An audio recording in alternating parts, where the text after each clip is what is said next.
Okay, question number first. X square minus 3x minus 10 बराबर 0, क्योंकि द्विघात समीकरण है ये और इसमें हमें करना है गुणनखंड और प्रश्नावली है 4.1। ठीक है, तो देखिए ये गुणनखंड वैसे तो इम्पोर्टेंट ज़्यादा है क्योंकि एग्जाम में आते हैं, बहुत ज़्यादा आते हैं और ये सीखना भी ज़रूरी है। ठीक है, तो हम करेंगे कैसे इनको। देखो, कोई भी सवाल अगर आप करते हो, मान लीजिए सवाल लिखा हुआ है आपके सामने, तो हम लिख रहे हैं solve x square minus 3x minus 10 बराबर 0। देखिए, एक्स स्क्वायर का गुणांक है कुछ, आप बोलोगे बिल्कुल नहीं है सर। तो एक्स स्क्वायर का जहां गुणांक ना हो उसको हम मानते हैं 1। तो 1 का गुणा हम किस में करेंगे, माइनस 10 में। तो ये रखा है अपना माइनस 10।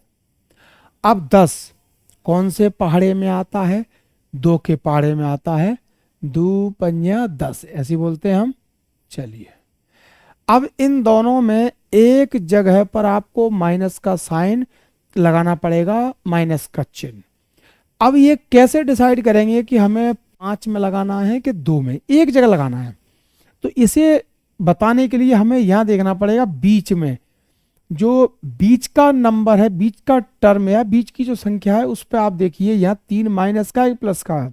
आप कहोगे सर माइनस का है, तो फिर इन दोनों में जो बड़ी संख्या है उसमें आपको माइनस का चिन्ह लगा देना है। तो 2 माइनस 5 बराबर 3 माइनस का। ये बॉक्स आपका सही होना चाहिए। ठीक है, अगर ये बॉक्स सही है तो यकीन मानिए सवाल आपका सही होगा। कैसे, फिर आप लिखिए, यानी कि जब भी यहाँ बराबर चलता है तो हमें यहाँ पर एरो का साइन लेके चलना होता है। ठीक है ना, एक्स स्क्वायर प्लस का 2x।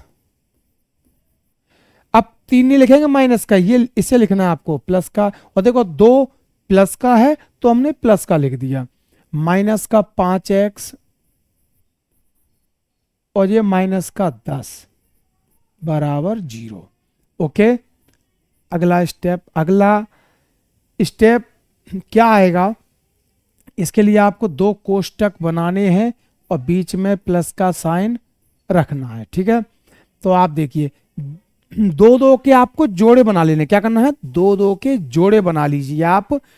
इन दोनों का जोड़ा 1 बन जाएगा तो एक्स स्क्वायर प्लस 2x, और इन दोनों का जोड़ा, देखो यहां पर हमने प्लस रखा लेकिन ये वाला माइनस का चिन्ह कोष्टक के अंदर आ जाएगा, देखो। ठीक है, ये लो। अब यहां से कॉमन क्या आ रहा है, चेक करो, यहां से कॉमन आ जाएगा x, तो यहां से बचेगा x प्लस 2। अब ये देखो पूरा कोष्टक ये प्लस में है तो ये पूरा माइनस में है, तो माइनस का 5 कॉमन आ जाएगा, यानी कि minus plus minus, minus into plus minus होता है। तो यहां से हमने 5 कॉमन लिया, तो यानी कि x प्लस 2 बराबर 0। अब आप देखो कोष्टक दोनों का एक जैसा है कि नहीं, बोलो। आप कहोगे कि सर बिल्कुल एक जैसा है, तो आप समझ जाइए आपका गुणनखंड का जो सवाल जो चल रहा है ना वो सही है और हम पूरा कोष्टक कॉमन ले सकते हैं। दूसरे कोष्टक में क्या आएगा, यहां से x बचेगा, यहां से माइनस के 5 बराबर 0। ओके, अब दोनों ही बराबर है कोष्टक, तो हम एक बार तो हम x प्लस 2 बराबर 0 रखेंगे और एक बार यहाँ पर x माइनस 5 बराबर 0। तो यहाँ से x बराबर 2 बराबर में जाएगा 0, यानी कि 0 माइनस 2 यानी कि माइनस का 2। ठीक, ऐसे ही यहाँ से x बराबर माइनस का 5 बराबर में जाएगा तो चिन्ह बदलेगा, तो कितना हो जाएगा जी, प्लस के 5। तो अगर आपको आंसर लिखना भी है तो ये देखिए, आपको x बराबर माइनस 2 कोमा 5, ये देखो बहुत अच्छे तरीके से समझ में आया होगा। ठीक है, सो ये एक सवाल, ये पहला सवाल कंप्लीट हो गया। सो चलिए नेक्स्ट क्वेश्चन देखते हैं अपन। सो चलिए ये दूसरा क्वेश्चन है उसी प्रश्नावली का दूसरा प्रश्न। अब उस प्रश्नावली का दूसरा क्वेश्चन है, तो देखिए अभी हमने पिछला जो सवाल समझाया था, आपको बोला था कि एक्स स्क्वायर का गुणांक कितना है, आपने उसमें बोला था 1, लेकिन इसमें दिख रहा है 2, तो और अच्छा। तो हम क्या करेंगे, देखिए solve.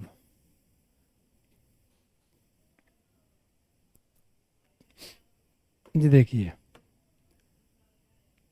Solve 2x² plus x minus 6 बराबर 0। ठीक है, 2 का गुणा किस में करेंगे अपन, 6 में। तो 2 6 या 12, यानी कि 6 दूनी 12 या 2 6 12 जैसे बोल दो। तो हम यहाँ लिखेंगे माइनस का 12।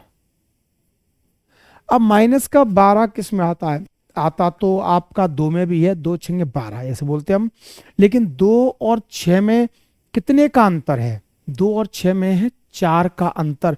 लेकिन हमें कितने का अंतर, डिफरेंस माइनस लाना होगा, 1 का। तो फिर हम 2 और 6 की पहाड़े को भूल जाइए। अब हम देखेंगे 3 चौक 12, क्योंकि 3 और 4 में 1 का अंतर है। तो देखिए 3 गुणा 4, अब माइनस है तो अभी इन दोनों का गुणा करने पर तो प्लस के 12 तो बराबर नहीं है। तो इसके लिए यहाँ पे देखो बीच में प्लस का साइन है ना, तो ये साइन हमेशा बड़ी संख्या में होना चाहिए। तो यहाँ पर आ जाएगा माइनस। तो माइनस का 3 प्लस के 4, 4 में से 3 गया तो 1। ये देखो, कोई समस्या, क्लियर। चलिए अब हम इसे लिखेंगे, देखो 2x² माइनस का 3x प्लस का 4x माइनस 6 बराबर 0। ओके, ठीक है। अब देखिए अगला दूसरा स्टेप हमने आपको बताया था, 2 कोष्टक बनाना है और बराबर 0 और बीच में प्लस का चिन्ह ही रखना है। तो 2 के जोड़े बनाते हैं हम, 2 के जोड़े आराम से बनाएंगे। तो इस जोड़े को हमें इसमें लिखना है पहले कोष्टक में, और दूसरे को जोड़े को लिखना है दूसरे कोष्टक में। ठीक है, चलिए अब यहां से कॉमन क्या आएगा, x, यहां से हो जाएगा 2x माइनस 3, और यहां से भी 2 कॉमन आ जाएगा, देख लो। तो 2x माइनस 3 बराबर 0। दोनों कोष्टक बराबर हो गए आपके, यस। तो पूरा कोष्टक कॉमन आप ले सकते हो, 2x माइनस 3 और दूसरे कोष्टक में आ जाएगा x प्लस 2 बराबर 0। ठीक है, अब वही तरीका जो अभी अपने पिछले सवाल में किया था, कैसे, दोनों कोष्टक बराबर हैं 0 के, तो दोनों को 0 के बराबर रखो। 2x माइनस 3 बराबर 0, 2x बराबर 3 बराबर में जाएगा तो प्लस का हो जाएगा। तो x बराबर 3/2। ठीक है, दूसरा यहां पर लिखा है x प्लस 2 बराबर 0, तो x बराबर हो जाएगा माइनस का 2। आंसर आ गया। ठीक है, अब हम क्या करें, इसको लिखेंगे आंसर। देखो x बराबर 3/2 कोमा माइनस 2, ये आपका आंसर। और सबसे जरूरी, अगर आपको फिर भी गुणनखंड अगर समझ में नहीं आया हो, तो आप हमें कमेंट बॉक्स में लिखिए, हम आपको पूरा बेसिक से गुणनखंड सिखाएंगे। ठीक है, सो थैंक यू, बहुत बहुत धन्यवाद।